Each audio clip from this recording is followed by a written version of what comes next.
actually have a list of people that I keep adding to that at some point I want to do channel spotlights on. In some cases, I'm almost ready to start. In other cases, I want to get to know the channel. And in others, I want to wait a little bit while they grow to see where they're going with it, because I know that they're going to grow and I know that they're going to be adding things, and I don't want to miss out on how the channels fully shape up. But one of the people who wasn't on that list, ironically, was Beardo. And that's not because I don't like Beardo. Beardo is a very important channel to me. But it was because I thought, well, everybody knows who Beardo is.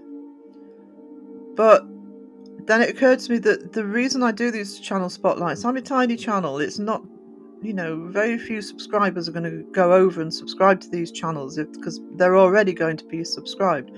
And the way I've already tackled the 3 channel spotlights that I've done have been in terms of why I think that channel's important and what that channel's done to help me in terms of how I've begun to understand the debunking community and the paranormal community. Now, Doof Doof Paranormal, Karen, it's the amazing research that she does. Really, really good. Joe Vitale, the way he films and edits and is completely transparent in what he produces when he's doing an investigation. And the way that Seg has developed into not just making commentary, but also going into research and contacting people and getting more information when he's doing his reactions and debunks. But it occurred to me with Beardo that really Beardo was my full-time introduction into the debunking community, and he was the one who guided me into finding other channels. I've been subscribed to Beardo for just over a year. He was on about 1,500 subscribers when I first subscribed. He wasn't the first debunker I was subscribed to. I'd been subscribed to Mr. Gray for a year or two before that. But it wasn't until I subscribed, and I think I've subscribed to Beardo from a shout out from Mr. Gray. But it was subscribing to Beardo, realising slowly what it meant as a debunking community. Because the word debunking is fairly new to me. I'm not saying it's new to me to call out fake channels. It's not. It's not new to me to think that, most of what you see on the internet isn't real. It's not. But in terms of the word debunking and the process of different ways of looking at channels, yeah, that's been Beardo. So the journey with Beardo going from 1,500 to subscribers to, I think it's about 33,000 now, in just over a year, I've been watching the whole time. Now, for me, when I'm watching a channel, when I subscribe to a channel, to stick with it, it's not just about the content, it's about the person whose channel it is. It's about understanding the personality and having a similar outlook and, somebody who...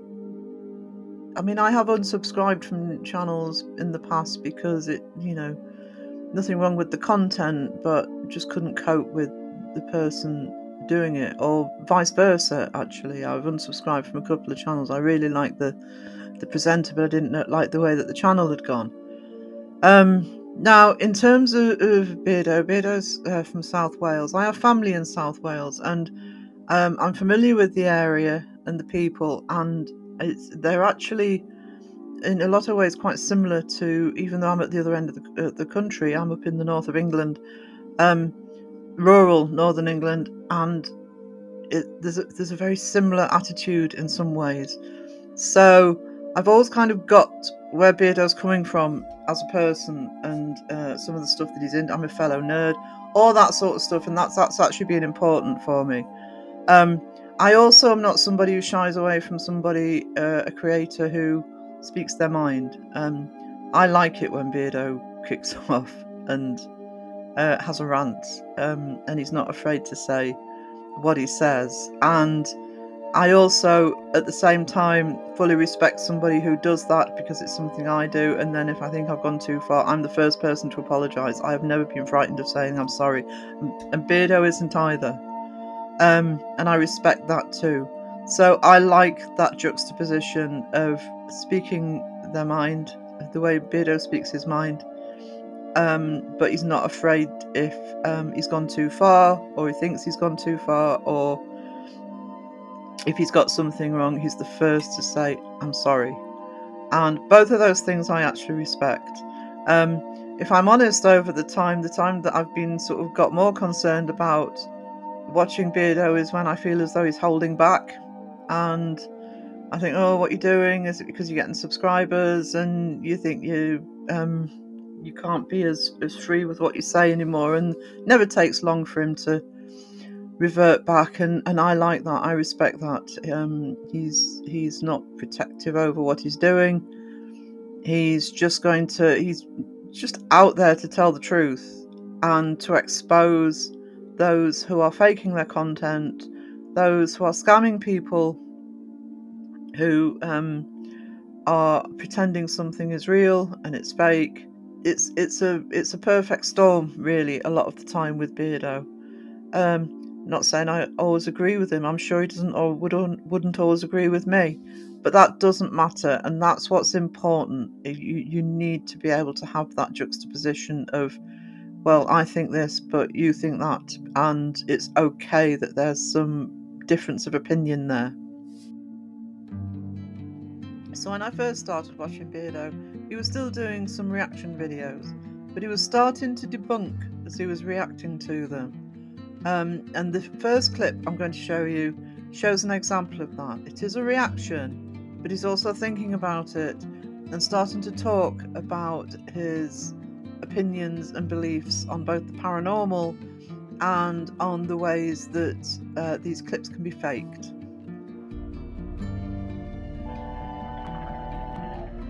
I'm shocked, mate. I got CCTV in my house. I don't get all that dust floating around.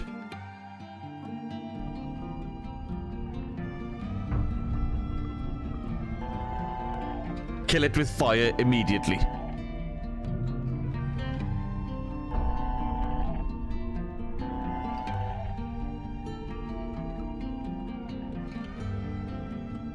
Out the back.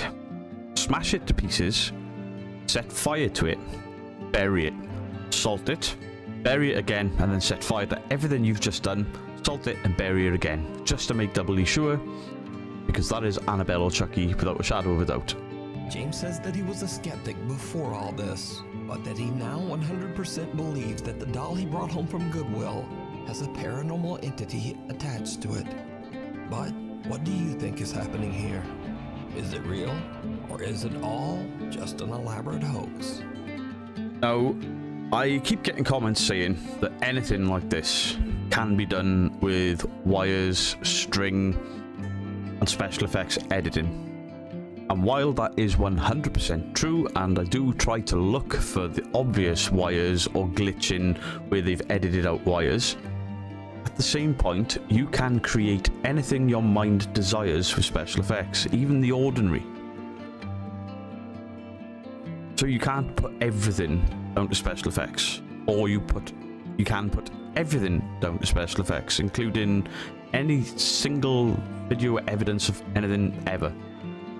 What Beardo starts doing more and more as he's watching the top fives and doing reactions is he starts naturally starting to debunk and getting more and more jaded with a lot of what's happening in the top fives. Oh my god, that spirit's moving. Oh my god, did you see that? I can't see it. Oh, that nose. The nose moving now. You can see a spoon and fork moving by themselves. Wait. Oh. Oh. Oh my god. Wait. You can see a spoon and fork. Watch this area. If you can't see my cursor, this work surface. Watch this edge. Moving by themselves.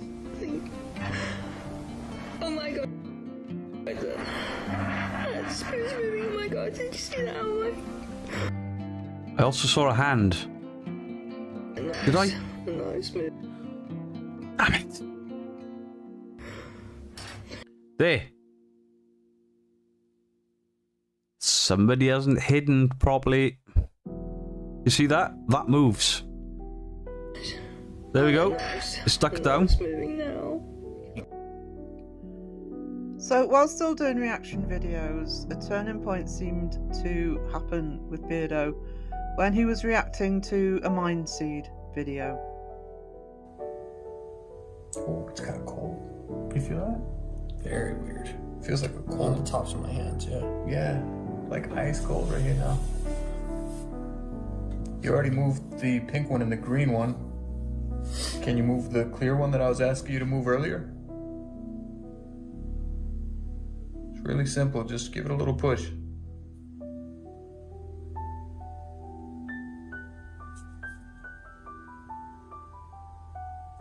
Come on, can you please move the...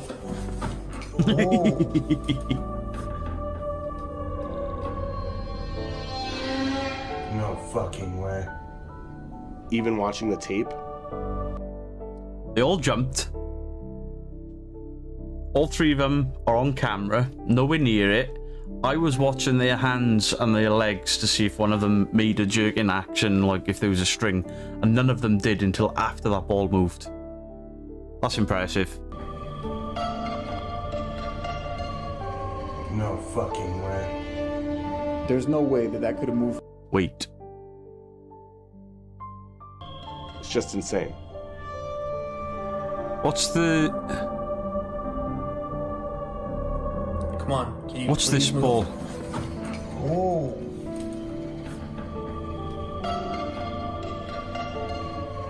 No fucking way.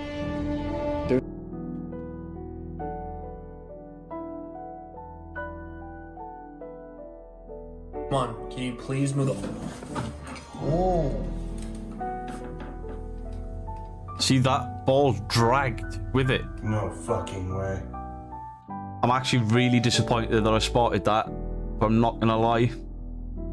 There's masking in there. Watch all three balls. This is solid evidence, on command. No wind, no draft. The ball rolling. Just insane. This one, and this one, they all move at the exact same time in the exact same direction.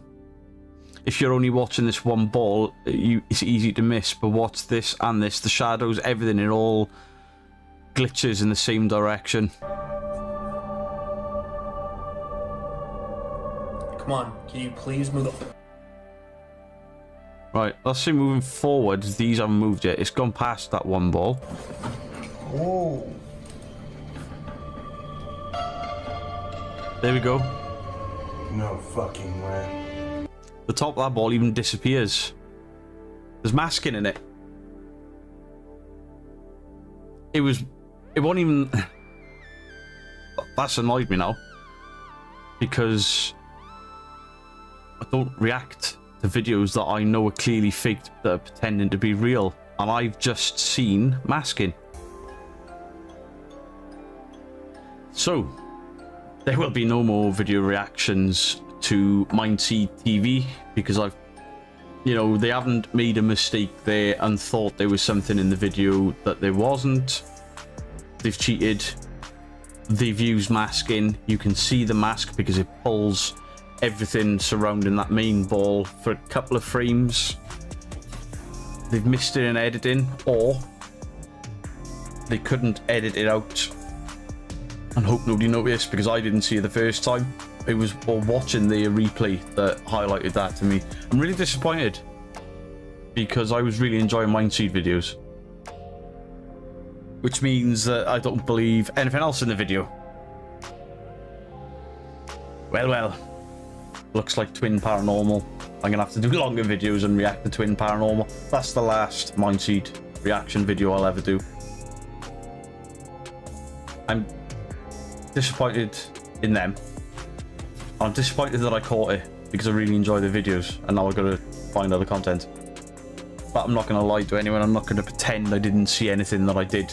Does that make me as bad? And then I can't, in good mind, then go out and do my own ghost hunts, being a liar. It's actually pissed me off. Mindseat TV rumbled by an idiot. So here's why I think this video is so important. It's a very early video. It was around a year ago. Beardo was still doing top 5 reactions and reactions to channels. But you can see the disappointment in his face that he's noticed that there's been masking in this particular edition. And you have heard him talk about how he feels about that. You've heard him talk about how disappointed he is. And I honestly don't think Beardo always gets enough credit by the critics, in that he understands what it's like to be happily watching a channel that you're investing your time in, that you're believing what they do, to suddenly realise that they've been pulling the wool over your eyes and they've been faking. He's not sitting there on his high horse. This clip genuinely shows that he's disappointed and he's let down. And I do think that, for me watching, this was a catalyst for Beardo in terms of how he would move forward with reacting to content, looking for debunking, continuing with his own investigations, and starting to build the channel into a strong debunking channel, calling out fake investigators, and letting people know exactly how they're having the wool pulled over their eyes.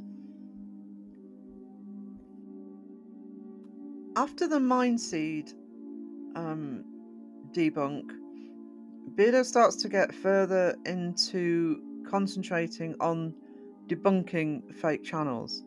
And what I'm going to show is some clips of the first time Beardo did a full debunk of Lee from Really Haunted. Now, this one's important not just because of Lee and that particular channel, but the way that Beardo would take his channel in the future in terms of being a debunker and the reasons for calling channels out. It's Really Haunted. Now, if you've been a follower of the channel, I've reacted to a couple of Really Haunted videos on accident. Basically, they're on Nuke's top 5, and I've been like, that's a bit much, that's a bit much. Wait, there's a wire pulling a wicker basket down the stairs and then across the living room. This is full of shit. I'm no longer reacting to it. I'm not bothering. The reason I did that was I thought that if I was seeing fake stuff and reacting to it, I would be promoting the fakery, the bullshit, the whatever you want to call it. And then after the whole Mindseat thing where I accidentally debunked the video, I've gone further into it and debunked 2 more. But now I want to re-look at Really Haunted. And then this thumbnail caught my eye, and there was a big ring on the thumbnail. And the video is called, I Can't Believe This Just Happened in My Haunted House. Now, I've got this horrible feeling that he's going to claim there's a portal in his house. Hopefully. Fingers crossed. Anyway, before we get started, before anyone says, why are you going to go in, blah, blah, blah, I think that somebody like him, who is getting money sent to him by people who believe he is truly haunted and at risk of demonic possession, demonic attack, and demons running around his house, and people are sending him money, I think he's defrauding those people of money. He's getting people to feel sorry for him. Just look at the comments on his videos and the super chats and all the rest of it. People are donating money to the guy. If you want to see other people debunk him, look at Parple, P-A-R-R-P-L-E. Amazing guy that I found not so long ago. And look at Mr. Grey. The SLS stick stuff and all of that. Mr. Grey goes far more in depth than I ever can. And I'm not going to try to explain why I don't debunk the SLS. It's because I know it's bullshit and it's pointless. But he describes it far better, and that's why I use it on my own hunts. So yeah, Parple and Mr. Grey, really good at debunking and really entertaining, funny people to watch. I'm a believer. I just don't believe in all the shit that I see on YouTube. some of it I do. Ouija Brothers, definitely go and check those guys out. I'll leave a link for Mr. Grey, I'll leave a link for Purple, and I'll leave a link for the Ouija Brothers. Go and get yourself some common sense videos, some funny videos, and some real paranormal investigations where not every bump, knock, and weird noise is paranormal. Very rarely do the Ouija Brothers get anything, but when they do, you believe it because they spend so long in the most haunted locations in the UK and rarely come up with anything other than some taps, knocks, and the odd sound. Anyway, onto the video. What do you got there? What's that? What is it? What's the camera? We've got a second angle. We've got a second angle. This is the first time I've seen that with my own eyes. It's the first time you've seen the ring. What do you think lives in there? It's Rick and Morty. I'm just being silly. I caught it in corner of my eye. Oh, you're actually seeing... Right. Circle with digital masking? All this noise around you? You need to go stand in front of that. the maddest thing I've ever seen in my life. Wait, there's somebody else coming. Who the hell is this guy? I'm lost. Yeah. But he could say that's portal and the way the portal... Because I've never seen a portal. Maybe that's what they do, is they suck in the wallpaper. I actually don't know what to do. Go touch it. Lick it. Lick it. Put your head in it. Well, Wait. Run at it as fast as you can. Head first. I think I'm going to try and touch it. Oh, go on. You take the camera with you. Camera goes static. What's he put that camera on? Because he had the camera in his hand like this. There was no tripod. And he's literally done that. And the camera is perfectly still. Where did the tripod come from? I smelled... It's bullshit. It's definitely artifacting, but he could say that's the portal. I'd remembered how important the Mindseed video was in turning things around to Beardo starting to go headlong into being a debunker. The disappointment that he'd caught them out while doing a reaction. But it wasn't till looking through the videos to do this channel spotlight that I'd had my memory jogged about how important the Really Haunted video was. Because as Beardo states, he decided to leave them alone on the top 5s because he didn't want to draw any attention to Lee. But what happens is there's a turnaround on that because he realises that actually attention does need to be brought to Lee and to other channels like it in order to show people how fake these channels are, but also how they are scamming people out of money. People are paying for memberships, people are paying for super chats, people are paying for whatever else, and obviously they're monetized, getting ad revenue, and all of this is feeding into the creators' pockets while they're lying about what's happening on either their investigations or in this case in their own home. What you're also seeing in that those clips from the Really Haunted debunk is early associations with both Purple and Mr. Grey, and that's important as well in terms of Beardo, and that's why I've decided to split this channel spotlight into 2, because it is an important process on how the debunking community starts coming together, starts helping each other out, and I'll discuss that more in the second video. What I want to finish on in this part 1 is the fact that one of the things that still gets thrown at debunkers all the time even when it's clear that it's wrong, is, oh, well, you can't be a debunker because you're not an investigator. And Beardo is an investigator. Beardo was doing investigations before he was doing debunking. So I'm going to finish off on a little clip or a little montage of some of the investigations that he's done. And he is continuing doing, he's going out more and more, he's working with other teams, and he's investigating all the time.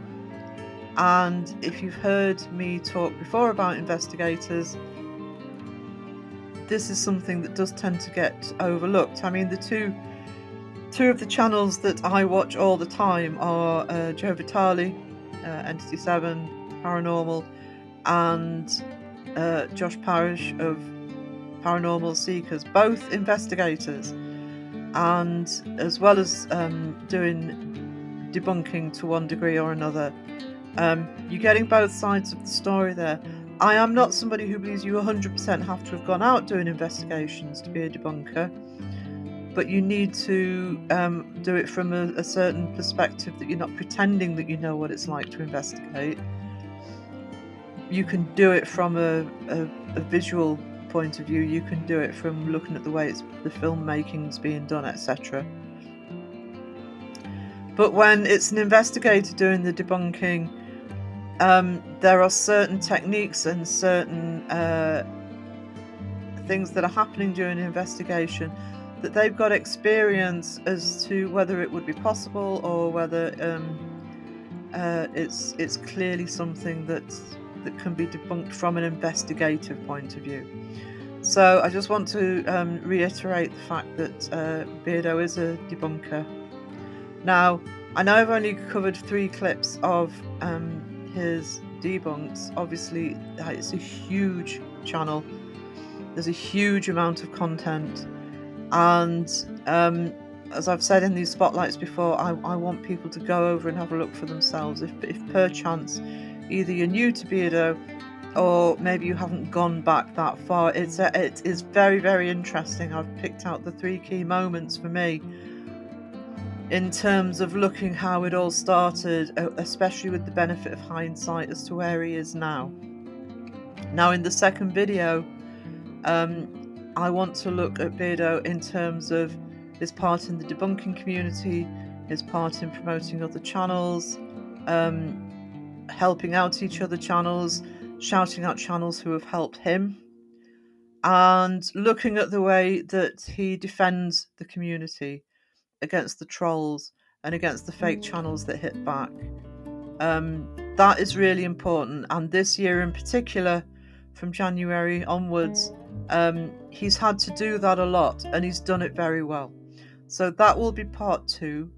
Thank you for watching part 1, and I'll see you soon.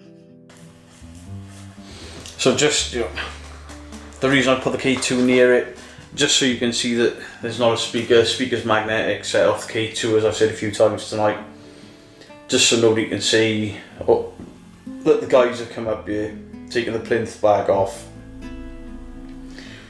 somehow wired a speaker in, and then gone back out and sent me back in here.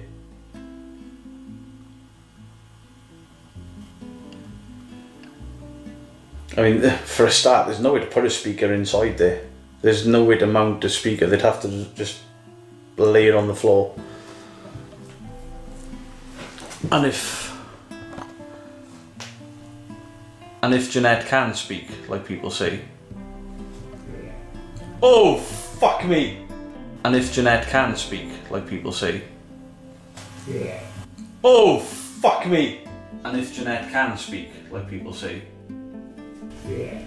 Oh, fuck me! If you make it loud enough